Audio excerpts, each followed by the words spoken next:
A magnitude 7 earthquake has struck in the Aegean Sea between the Turkish coast and the Greek island of Samos. Several buildings have collapsed in Turkey's Izmir province, with people trapped beneath the rubble, and reports suggest at the moment at least 4 people have been killed. The earthquake struck 11 miles off the coast at a depth of 10 miles. The tremors felt along Turkey's Aegean coast, and it caused some mini tsunamis as well in many of the low-lying coastal areas there. It was centred northeast off the Greek island of Samos. Turkish media have showed the wreckage of a multi-storey building. This is in central Izmir. People climbing in to try and reach anyone who might be trapped inside, and there have been several other building collapses through pictures that we've seen coming in through this afternoon. Our Europe correspondent Adam Parsons joins us now, who's been following what's happening. Dramatic images coming in all the time, Adam. At the moment, four people, we believe, dead, 120 injured. But from what we've seen of those pictures, is that likely to rise, do you think? Well, we're seeing, clearly very significant devastation across a wide area. Now, when this earthquake first happened, it seemed to be affecting both Greece and Turkey. So those two countries have both been affected. I think initial reports were largely about Greece and were striking quite an optimistic tone. The island of Samos had been hit hard. But I think then attention moved quite rapidly to Turkey and to Izmir. Now, I think it is worth emphasising this was a very significant earthquake. The magnitude has been estimated at something between 6.6 and up to 7.1. And the tremors going all the way to Istanbul in Turkey, to Athens in Greece. And some of the images we have seen of the effects of that have been very, very striking. Also, reports of these mini tsunamis occurring, of large waves coming into coastal areas, flooding.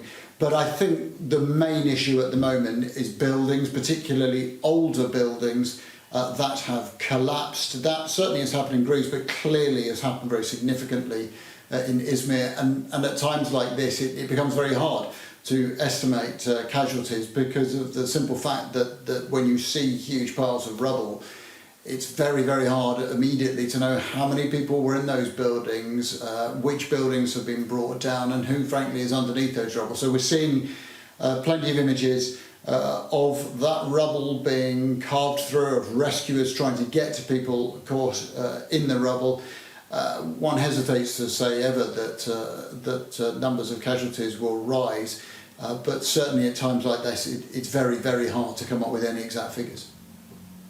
Adam, just looking at some of the reaction, I think in the last few moments the French government have offered publicly any assistance that Turkey and Greece might need following this and what's happening. And of course, it's all taking place during a global pandemic, isn't it? And something like this happens, and we saw it with what happened in Beirut, the horrible explosion there, and concerns about public health around the pandemic, are relegated to a secondary concern when something like this happens.